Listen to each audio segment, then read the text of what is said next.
ल एउटा सानो मिठो ब्लग र यादगारको लागि है रातिको 12 बजिसकेको छ। यो कब्रिस्तान यता यो चाहिँ सानो फुलबारीमा चाहिँ दादाले पागल जस्तो हिँडेको जाँगेमा छ। त्यही माथि चप्पल लाएर प्यान्ट टी सर्ट सब आशिष गरेर छोडेर आएको थिएँ, किनभने राति त्यहाँ सुत्न गएको थिएँ। त्यही यो निक्लाने मतलब एउटा भयो मलाई, केही सकिनँ केही गर्नलाई। आश थियो, आश चन्द्रमा ए भिडियो त्यहाँ भिडियो बेटी हेरेर भिडियो अप गर्ने ऊ त्यहाँ कति मिठो चन्द्रमा लाग्यो यार।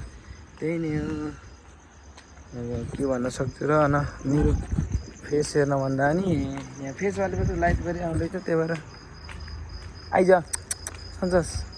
यो डक्स छ यहाँ चाहिँ 12 बजिसकेको छ यार रातिको। त यार लौडु भइरहेछ जिन्दगी।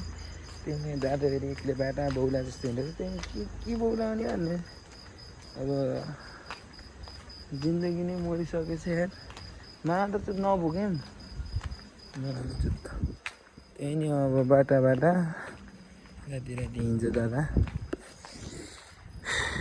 केही छैन। त्यही त आशिष गरेर प्यान्ट र टी सर्ट छोडेर यो चाहिँ आशिषको टी सर्टै, यो जाँगे पनि आशिषको चप्पल चाहिँ मेरै भयो। यो जाँगेमा यस्तो घर हिँडिरहेछ। घर पनि कति बेला पुग्छ थाहा छैन। पहिलो सुरु त यो सालै जाँगेको गोजेरहन्छ भ्यान्छ साला। चार्ज लाउनु पर्दा पावर ब्याङ्क चाहिँ लिएर हिँड्छ। तिर्गमकै स्पोन्ज गर्छ तिर्गम। ल मैले चाहिँ चार्जर लगाइसकेँ पावर ब्याङ्कबाट। यहाँ चार्जको फोन छ, यसबाट थोरै गीत बजाउनु पर्छ, किनभने छेउ लगाएर चाहिँ दादालाई घर कति बेला पुग्छ थाहा छैन। तर हिँड्न पऱ्यो नि त राति के भन्नु छ र साथीहरू। यस्तै हेपाइ तर एउटा खुसी खबर छ। के खेत्र गर्छ लामटो एउटा के खुसी खबर छ भने मेरी आमा चाहिँ आउँदै हुनुहुन्छ बिचवटा बिहान। त्यो भ्लग चाहिँ आउँछ टुक्क आउँछ, फालुडो आउँछ त्यो भ्लग। तर गीत बजाउँछ खुसी गीत बजाउँछ दादाले। सानो बजाउँछु किनभने ठुलो बजा त उडेको हुन्छ। के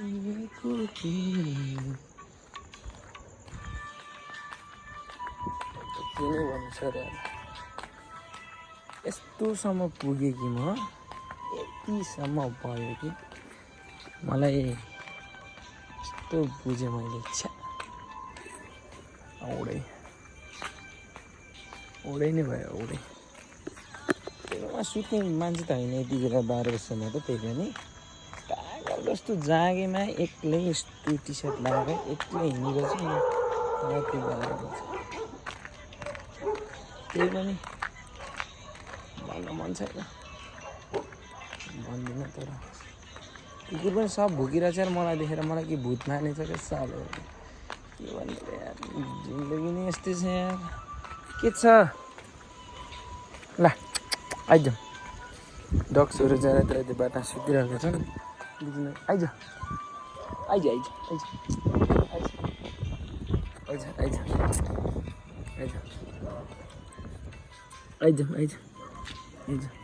बिचमा एउटाले पनि एउटा कुकुर त मारेको अर्को कुकुर पनि छ यहाँ।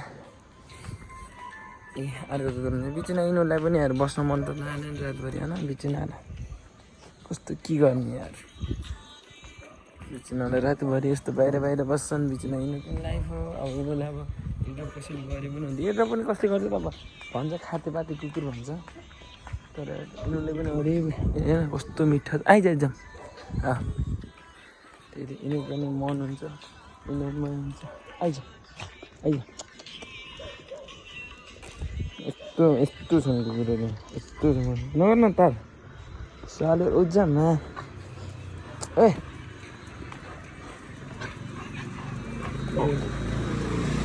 यस्तो माया देखाएको छ नि मलाई।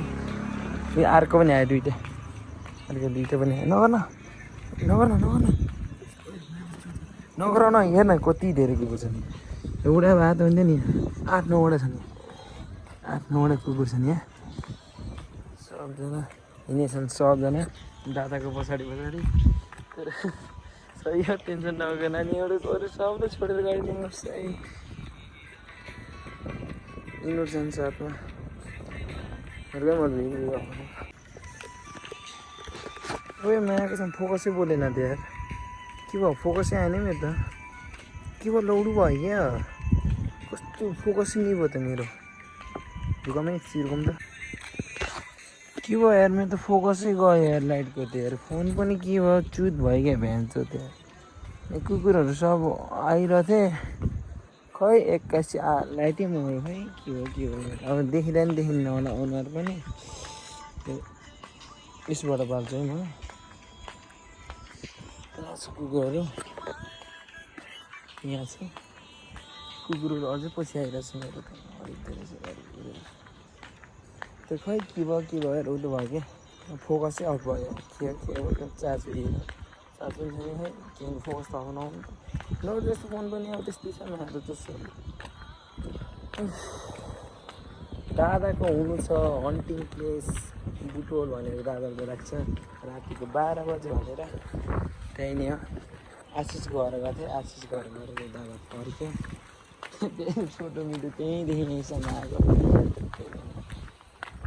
एक्लै हिँड्न झेउ लागिरहेको थियो नि त कोसँग बोलाऊँ के गरौँ भन्ने भयो क्या भिडियो गरिदिएको दादा त्यहाँ गएर त्यहाँ गएर नाग्नुपर्छ कि त अब सब सुत्यो होला म चाहिँ अघि चाहिँ आउन भनेर हिँडेको मान्छे त्यही भएर यहाँ चाहिँ लाइट चाहिँ यहाँ भएको यहाँ चाहिँ अलि आउला फेस कि त्यस्तो यस्तो चाहिँ घर छ यस्तो बाटो छ यहाँ यस्तो काम भएको अरे सब आफ्नो ठाउँमा आफ्नो ठाउँ आफ्नो सेमा सब सोइछन् त्यही हो म मात्रै चुतिया कुकुर भोटे के निक्ले जिन्दगीले पनि पेलेको मलाई के नै भन्नु छ र अब हिँडिदिन्छु त पागल जस्तो यहाँ चाहिँ हाम्रो रोकिएको कुकुर छ त्यही नै हो अब भन्नु मन छैन म धेरै कुरा अब त्यही नै घर हुन्छ घरमा गरी यति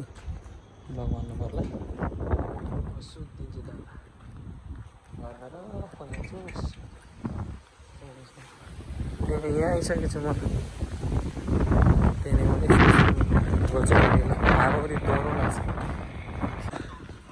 त्यही नै हो के अरे घर गेट नागेर आएँ गाडीहरू त सबै त छ यहाँ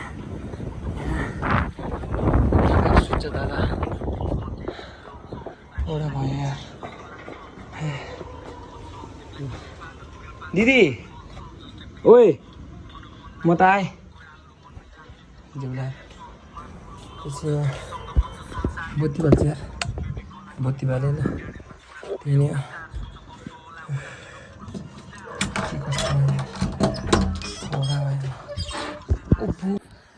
त्यहाँ चाहिँ गएर फोकस अब भएकै बिचमा खै के भयो आएँ आएर खाना पनि थिएन खाना थोरै पकाएँ त्यसै भर्खर सुत्न आँटेको